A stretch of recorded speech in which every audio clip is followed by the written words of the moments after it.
राज्य सेवा परीक्षा 2024 के लिए सीजीपीएससी से नोटिफिकेशन जारी हो चुका है। आवेदन की प्रक्रिया शुरू हो चुकी है। 9 फरवरी 2025 को प्रारंभिक परीक्षा आयोजित की जाएगी। इस बीच हम उड़ान आईएएस एकेडमी के star faculty Ravi Goyal sir और सुधीर वर्मा सर से ये जानेंगे कि नए स्टूडेंट जो इस बार आवेदन करने जा रहे हैं, जो परीक्षा में शामिल होने जा रहे हैं, वे प्रीलिम्स की तैयारी कैसे करें। रवि गोयल सर बताएंगे।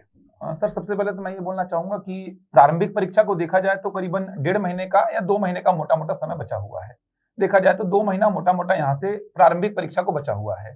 तो जो नए बच्चे अप्लाई कर रहे हैं, जो कि पहली बार पेपर दे रहे हैं सर, जो पहली बार बैठ रहे हैं प्रारंभिक परीक्षा में, उनको सबसे पहले तो सिलेबस को एक बार देखें, प्रीवियस ईयर के क्वेश्चंस देखें किस प्रकार के पूछे गए हैं। जैसे मैं अगर प्रारंभिक परीक्षा की बात करूं तो प्रारंभिक परीक्षा में पहला जो पेपर है ये आपका मेरिट लिस्ट में जगह बनवाएगा आपकी। दूसरा पेपर केवल क्वालिफाइंग पेपर है। और पहले पेपर में देखा जाए तो छत्तीसगढ़ का बहुत बड़ा सेक्शन है, तो छत्तीसगढ़ पे पकड़ आपको बहुत अच्छी बनानी पड़ेगी। अगर छत्तीसगढ़ पे अगर आप बहुत अच्छी पकड़ बना लिए हैं तो पहला पेपर का आधा पोर्शन आपका कंप्लीट हो जाता है।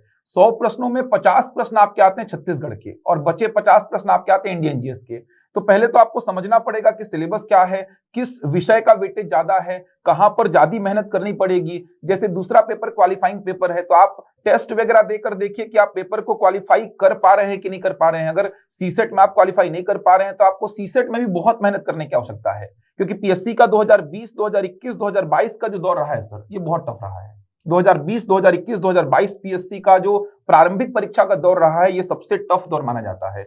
पिछले साल का 2023 पीएससी प्री बहुत आसान था, तो बच्चों को पूरा एनालिसिस करना होगा, उसके आधार पे अपनी तैयारी को जज करना होगा कि वो अभी कहां पर हैं, किन विषयों को पकड़ के अभी 2 महीने तैयारी करनी है, किन विषयों पे थोड़ा सा कम काम किया जाए तो भी काम चल जाएगा। इन सब बातों को पहले जो अभ्यर्थी है उनको एनालिसिस करना होगा और अपनी तैयारी जो 2 महीने का समय है उसमें भरपूर, मतलब कि बिल्कुल भी समय व्यर्थ किए बिना भरपूर तैयारी करनी है।